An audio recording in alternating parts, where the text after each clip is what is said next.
नमस्कार दोस्तों, आज का हमारा टॉपिक है चक्रवात, उष्णकटिबंधीय चक्रवात। चक्रवात को इंग्लिश में साइक्लोन बोला जाता है और उष्णकटिबंधीय चक्रवात को ट्रॉपिकल साइक्लोन बोला जाता है। तो आज हम पढ़ने जा रहे हैं उष्णकटिबंधीय चक्रवात के बारे में। तो सबसे पहले हम जान लेते हैं कि चक्रवात क्या है या चक्रवात किसे कहते हैं। चक्रवात कम वायुदाब का एक ऐसा क्षेत्र होता है जिसके केंद्र में निम्न वायुदाब और केंद्र से बाहर उच्च वायुदाब होता है। चक्रवात में हवाएं बाहर से केंद्र की ओर चलती हैं। जब ये हवाएं बाहर से केंद्र की ओर चलती हैं तो हवाओं का एक भंवर सा बन जाता है और ये हवाएं सर्पिलाकार रूप में या गोलाकार रूप में तेजी से केंद्र की ओर गति करना शुरू कर देती हैं, जिससे चक्रवात उत्पन्न होते हैं। तो ये था चक्रवात किसे कहते हैं। अब हम बात कर लेते हैं उष्णकटिबंधीय चक्रवातों का उत्पत्ति क्षेत्र कहाँ है, मतलब उष्णकटिबंधीय चक्रवात कहाँ पर उत्पन्न होते हैं। उसके लिए हमने ये अर्थ का एक डायग्राम बनाया है जिसमें हमने 0 डिग्री इक्वेटर को डिनोट किया है और 23.5 डिग्री ट्रॉपिक ऑफ कैंसर मतलब कर्क रेखा और नीचे साउथ में 23.5 डिग्री ट्रॉपिक ऑफ कैप्रिकॉर्न मतलब मकर रेखा। एक यही ऐसा क्षेत्र होता है जहां पर उष्णकटिबंधीय चक्रवात उत्पन्न होते हैं। वैसे अगर कहा जाए 65% जो साइक्लोन होते हैं, जो चक्रवात होते हैं, वो हमारे 10 डिग्री से लेकर 20 डिग्री नीचे ऐसे ही साउथ में दक्षिण गोलार्ध में 10 डिग्री से लेकर 20 डिग्री के मध्य उत्पन्न होते हैं। ये हमने जाना कि उष्णकटिबंधीय चक्रवात की उत्पत्ति क्षेत्र कहाँ है। तो उष्णकटिबंधीय चक्रवातों का उत्पत्ति क्षेत्र कहाँ है, ये 10 डिग्री से लेकर 23.5 डिग्री कर्क रेखा और नीचे दक्षिणी गोलार्ध में 23.5 डिग्री मकर रेखा के बीच का जो क्षेत्र है वहां पर उष्णकटिबंधीय चक्रवातों की उत्पत्ति होती है। ठीक है, अब हम जान लेते हैं point number third. Point number third है हमारा उष्णकटिबंधीय चक्रवातों की उत्पत्ति के लिए आवश्यक दशाएं क्या है। मतलब उष्णकटिबंधीय चक्रवातों की जब उत्पत्ति होती है तो वो ऐसी कौन सी दशाएं होती हैं, वो ऐसे कौन से कारण होते हैं कि चक्रवात उत्पन्न होते हैं। तो सबसे पहले वन पॉइंट देख लेते हैं। पहला पॉइंट है चक्रवातों के केंद्र भाग की वायु का तापमान। जो चक्रवात के जो केंद्र भाग की जो वायु होती है उसका तापमान उसकी आसपास की वायु के तापमान से ज्यादा होना चाहिए, जिससे संवहन की क्रिया निरंतर चलती रहे। अब पॉइंट नंबर 2 है कि उष्णकटिबंधीय चक्रवात कब उत्पन्न होते हैं। उष्णकटिबंधीय चक्रवात जब उत्पन्न होते हैं जब संवहन से समुद्र के ऊपर गर्म तथा नम हवा पैदा होती है। अब ये जान लेते हैं कि ये संवहन क्रिया क्या है। संवहन क्रिया होती है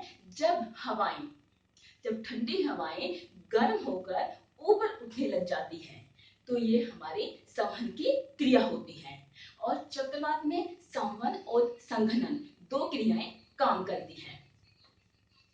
तो हमने 2 पॉइंट बताए कि उष्णकटिबंधीय चक्रवातों के लिए आवश्यक दशाएं क्या है, कब उत्पन्न होते हैं उष्णकटिबंधीय चक्रवात। सबसे पहले हमने बताया कि चक्रवातों के केंद्र की जो वायु होती है उसका तापमान उसके आसपास की वायु के तापमान से ज्यादा होना चाहिए।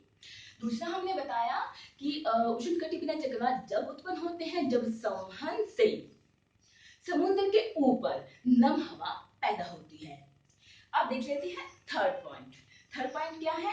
थर्ड पॉइंट ये है कि चक्रवात समुद्र की सतह पर जब उत्पन्न होते हैं जब समुद्र की सतह का तापमान 26 डिग्री से लेकर 27 डिग्री तक होता है या जो समुद्र की जो सतह होती है वो कम से कम 200 मीटर नीचे तक 200 मीटर नीचे तक गर्म होनी चाहिए, तभी चक्रवात उत्पन्न होने की कंडीशन बनती है।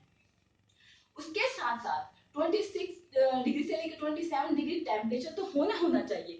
उसके साथ वायु में आर्द्रता की मात्रा बहुत ज्यादा होनी चाहिए, तभी उष्णकटिबंधीय चक्रवातों की उत्पत्ति होती है।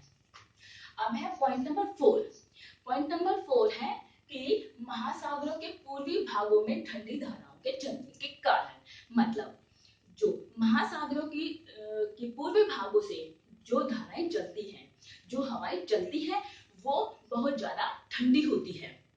और जब ये पूर्वी भागों की ठंडी हवाएं जब पश्चिम की तरफ मूव करती है, और पश्चिम की तरफ मूव करते हुए जब इन्हें पश्चिम में जो भी समुद्र पड़ते हैं, उनकी सतह का तापमान चक्रवात के अनुकूल मिलता है, तो वहां पर चक्रवात उत्पन्न होने की स्थिति पैदा हो जाती है।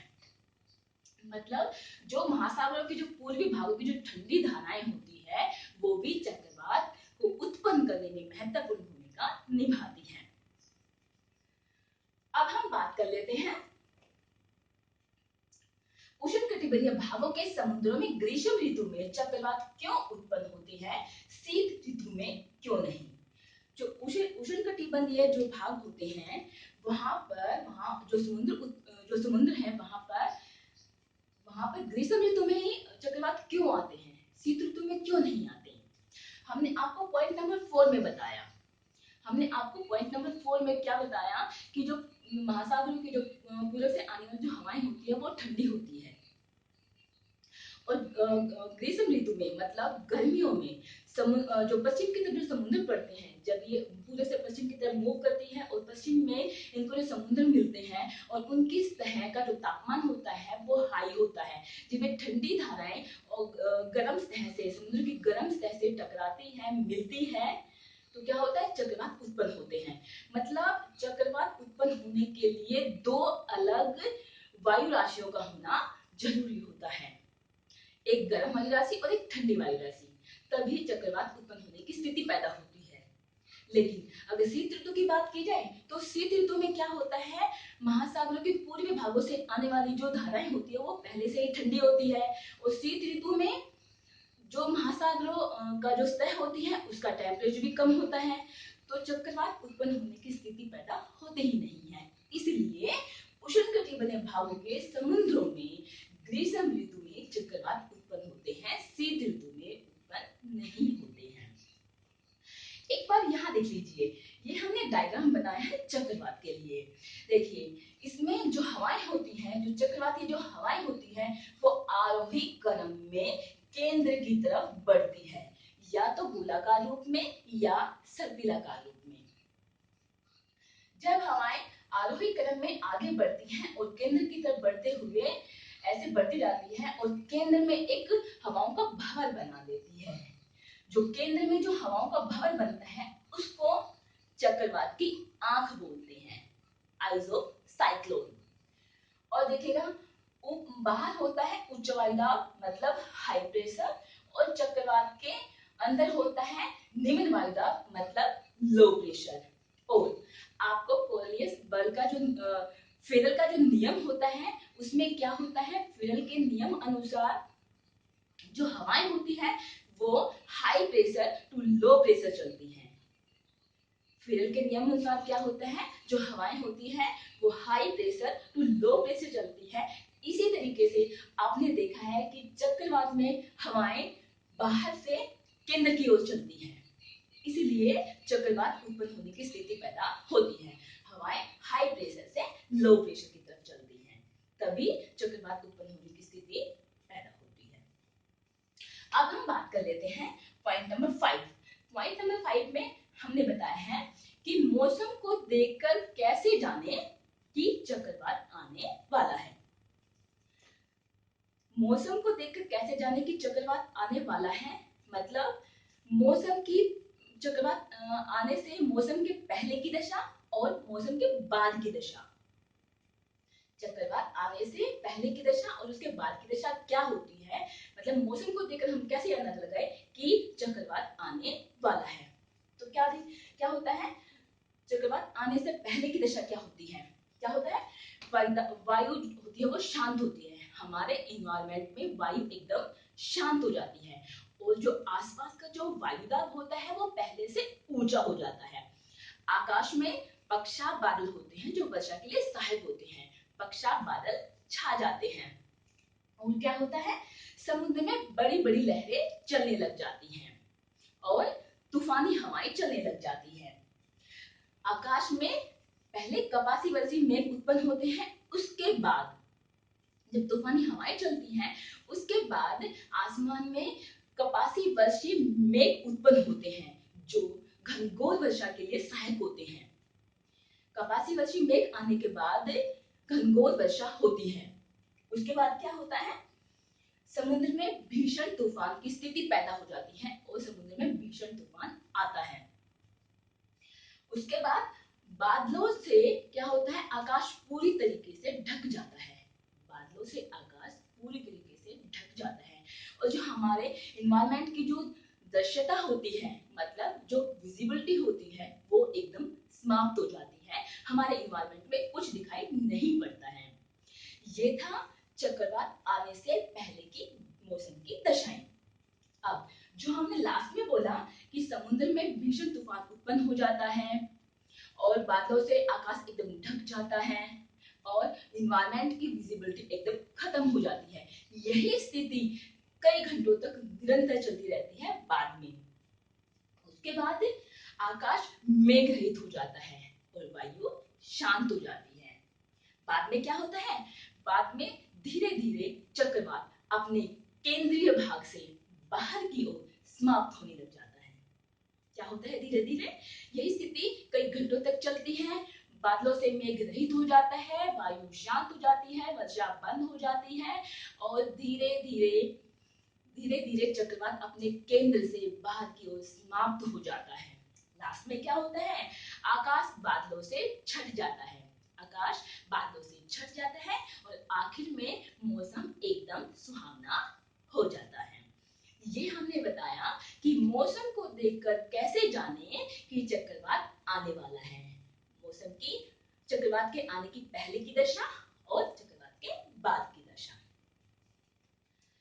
अब हम बात कर लेते हैं उष्णकटिबंधीय चक्रवातों का वितरण और चक्रवात को किस स्थान पर किस नाम से जाना जाता है। उष्णकटिबंधीय चक्रवातों का वितरण मतलब उष्णकटिबंधीय चक्रवात कहां पर पाए जाते हैं, कहां पर आते हैं और उनको किस स्थान पर किस नाम से जाना जाता है। देखिए, जो चक्रवात होते हैं हमारे ऑल ओवर वर्ल्ड में आते हैं। वर्ल्ड में जिन स्थानों पर आते हैं हमने उनका विवरण आपको बताया है। देखिए, सबसे पहले है उत्तरी अटलांटिक व दक्षिणी अटलांटिक महासागर। आपको पता है कि जो अटलांटिक महासागर है जो एश की शेप में पाया जाता है, वर्ल्ड में एश की शेप में पाया जाता है और ये प्रशांत महासागर के बाद दूसरा बड़ा महासागर है। तो जो उत्तरी अटलांटिक है और दक्षिणी अटलांटिक में उष्णकटिबंधीय चक्रवात उत्पन्न होते हैं और उत्तरी अटलांटिक और दक्षिणी अटलांटिक में उष्णकटिबंधीय चक्रवात को हरिकेन के नाम से जाना जाता है। किस नाम से जाना जाता है, हरिकेन के नाम से। अब आगे देखिए, आगे है मैक्सिको की खाड़ी। मैक्सिको की खाड़ी में भी उष्णकटिबंधीय चक्रवात को हरिकेन के नाम से जाना जाता है। उसके बाद थर्ड पॉइंट, पश्चिमी द्वीप समूह और कैरिबियन सागर। पश्चिमी द्वीप समूह और कैरिबियन सागर में उष्णकटिबंधीय चक्रवात उत्पन्न होते हैं और वहां पर भी इसको हरिकेन के नाम से जाना जाता है। फाइन। उसके बाद है फोर्थ, उत्तरी एवं दक्षिणी हिंद महासागर, मतलब पूरा हिंद महासागर। पूरे हिंद महासागर में उष्णकटिबंधीय चक्रवातों को चक्रवात के नाम से ही जाना जाता है। मतलब हिंद महासागर में उष्णकटिबंधीय चक्रवात को चक्रवात के नाम से ही जाना जाता है। उसके बाद है चीन सागर एवं फिलीपींस द्वीप समूह। चीन सागर एवं फिलीपींस द्वीप समूह, यहाँ पर इसको टाइफून के नाम से जाना जाता है। किसके नाम से जाना जाता है, टाइफून के नाम से जाना जाता है। चीन सागर में और फिलीपींस द्वीप समूह में टाइफून के नाम से जाना जाता है। उसके बाद है जापान। जापान में उष्णकटिबंधीय चक्रवात को टाइफून के नाम से जाना जाता है। ठीक है, जापान में जो उष्णकटिबंधीय चक्रवात उत्पन्न होते हैं देन उसके बाद है उत्तरी पश्चिमी ऑस्ट्रेलिया। उत्तरी और पश्चिमी ऑस्ट्रेलिया में भी उष्णकटिबंधीय चक्रवात आते हैं और वहां पर उष्णकटिबंधीय चक्रवातों को विली विली के नाम से जाना जाता है। उसके बाद है आपको चक्रवात के प्रकार बताए गए हैं। अभी जो हमने जाना है, हमने क्या जाना है कि उष्णकटिबंधीय चक्रवातों का वितरण क्या है, उसका डिस्ट्रीब्यूशन क्या है, पूरे वर्ल्ड में वो कहाँ कहाँ पाए जाते हैं और किस स्थान पर किस नाम से उसको जाना जाता है। वैसे नॉर्मली आपका कोई भी एग्जाम होता है तो वो उष्णकटिबंधों के बारे में जो पूछा जाता है वो यही पूछा जाता है कि उसको किस स्थान पर किस नाम से जाना जाता है। उसके बाद देखिए, अब हम जान लेते हैं चक्रवातों के प्रकार के बारे में। चक्रवात जो होते हैं वो दो तरह के होते हैं। कौन कौन से होते हैं? एक होता है शीतोष्णकटिबंधीय चक्रवात और दूसरा होता है उष्णकटिबंधीय चक्रवात। आपका किसी भी एग्जाम में, कोई भी आपका कॉम्पिटिटिव एग्जाम होता है, चाहे आपका यूजीसी नेट हो, चाहे आपका जेआरएफ हो, डीएसएसबी, एसएससी हो, सीजीएल हो, कोई भी आपका कॉम्पिटिटिव एग्जाम क्यों ना हो, वहां पर आपको सिर्फ उष्णकटिबंधों के बारे में ही पूछा जाता है। जो उष्णकटिबंध के जो चक्रवात होते हैं, जो उष्णकटिबंधीय चक्रवात होते हैं, इनके बारे में ही पूछा जाता है। शीतोष्णकटिबंध से कोई नॉर्मली ही कोई रेयर चांस में क्वेश्चन पूछा जाता है। तो आपको जो अच्छे से जो पढ़ना है, लर्न करना है, वो आपका उष्णकटिबंधीय चक्रवात ही है। फाइन, अब हम इनका डिफरेंस देख लेते हैं कि जो शीतोष्णकटिबंधीय चक्रवात है उसकी क्या कैरेक्टरिस्टिक है और उष्णकटिबंधीय चक्रवात की क्या कैरेक्टरिस्टिक है। तो देखिएगा, इसमें देखिए जो उष्णकटिबंधीय चक्रवात है वो स्थल भाग एवं सागर दोनों पर उत्पन्न होते हैं, लेकिन जो उष्णकटिबंधीय चक्रवात होते हैं वे सिर्फ सागरों पर ही उत्पन्न होते हैं। आपने देखा है कि जो बंगाल की खाड़ी में जो तूफान आते हैं वो ग्रीष्म ऋतु में ही, मतलब गर्मियों में ही उत्पन्न होते हैं, गर्मियों में ही आते हैं, वो सर्दियों में कभी नहीं आते। ठीक है, तो जो बंगाल की खाड़ी में जो चक्रवात आते हैं वो उष्णकटिबंधीय चक्रवात है, क्योंकि वो गर्मियों में उत्पन्न होते हैं। फाइन, अब देखिए कि जो उष्णकटिबंधीय चक्रवात की जो समदाब रेखाएं होती हैं वो कैसी होती है, वो या तो अंडाकार होती है या वी आकार की होती है, और उष्णकटिबंधीय चक्रवात की जो समदाब रेखाएं होती है वो गोलाकार रूप में ही होती है। वो किस रूप में होती है? वो गोलाकार रूप में ही होती है। उसके बाद वायु का वेग, जो उष्णकटिबंधीय चक्रवात होता है उसमें वायु का वेग ज्यादा तेज नहीं होता है, लेकिन अगर उष्णकटिबंधीय चक्रवात की बात की जाए तो उसमें वायु का वेग 150 किलोमीटर पर आवर होता है। फाइन, उसके बाद होता है कि जो उष्णकटिबंधीय चक्रवात है उसमें वाताग्रह की उत्पत्ति होती है। अभी वाताग्रह क्या होता है?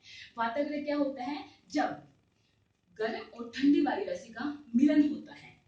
जब ठंडी और गर्म वायु राशि का मिलन होता है तो ठंडी वायु राशि भारी होने के कारण, हैवी होने के कारण हल्की वायु को दबा लेती है, वो उसके ऊपर ऐसे चढ़ जाती है, मतलब वाताग्रह उत्पन्न होता है। जब गर्म वायु राशि और ठंडी वायु राशि जब उनका मिलन होता है तो वाताग्रह उत्पन्न होता है। तो जो उष्णकटिबंधीय चक्रवात होते हैं उनके उत्पन्न होने में ध्रुवीय वाताग्रह की उत्पत्ति होती है। लेकिन अगर इसी तरीके से उष्णकटिबंधीय चक्रवात की बात की जाए तो उष्णकटिबंधीय चक्रवातों में वाताग्रह की अनुपस्थिति पाई जाती है। आगे देखिए, जो उष्णकटिबंधीय चक्रवात है उनकी उत्पत्ति 35 डिग्री से लेकर 65 डिग्री के मध्य वाले अक्षांशों में पाई जाती है। लेकिन अगर हम उष्णकटिबंधीय चक्रवातों की बात की जाए तो ये 10 डिग्री से लेकर, जैसे हमने इस डायग्राम में बताया है, 10 डिग्री से लेकर 23.5 डिग्री तक उत्पन्न होते हैं। उसके बाद अगर हम आकार की बात की जाए उष्णकटिबंधीय चक्रवात की और उष्णकटिबंधीय चक्रवात की, तो उष्णकटिबंधीय चक्रवात आकार में बड़े होते हैं। उष्णकटिबंधीय चक्रवातों का जो आकार होता है वो कितना होता है? वो 1000 से लेकर 3000 किलोमीटर तक हो सकता है। लेकिन अगर उष्णकटिबंधीय चक्रवात की बात की जाए तो वो 500 से लेकर 800 किलोमीटर तक ही इनका आकार होता है। उसके बाद अब नॉर्मल सी बात है, जो उष्ण कटिबंधीय चक्रवात है वो सर्दियों में उत्पन्न होते हैं, जैसे कि उनके नाम से स्पष्ट हो रहा है उष्ण कटिबंधीय चक्रवात, और इनके नाम से ही स्पष्ट हो रहा है उष्ण कटिबंधीय चक्रवात मतलब गर्म क्षेत्रों के। ठीक है, तो ये गर्मियों में उत्पन्न होते हैं और उष्ण कटिबंधीय चक्रवात वो सर्दियों में उत्पन्न होते हैं। तो आज हमने पढ़ा चक्रवात के बारे में। चक्रवात में हमने पढ़ा उष्ण कटिबंधीय चक्रवात। अब हम अगली वीडियो में भारत के संदर्भ में चक्रवात पढ़ेंगे और उसे होने वाली हानियां, कि भारत में जो उष्ण कटिबंधीय चक्रवात आते हैं उनसे क्या क्या हानियां होती हैं, और बंगाल की खाड़ी में आने वाले जो उष्ण कटिबंधीय चक्रवात होते हैं उनके नाम कैसे रखे जाते हैं और कौन रखते हैं।